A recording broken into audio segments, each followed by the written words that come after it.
Sebuah video yang memperlihatkan seekor kura-kura menyeberang jalan viral di media sosial.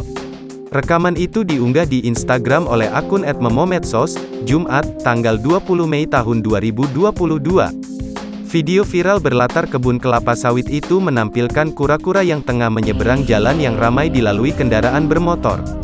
Tidak disebutkan lokasi persis pengambilan video tersebut. Bukannya ditolong, pria ini malah asyik merekam kura-kura yang nyebrang jalan, tulis pengunggah dalam keterangan video. Pada video tersebut, suara seorang pria terdengar memanggil kura-kura yang tengah menyeberang jalan.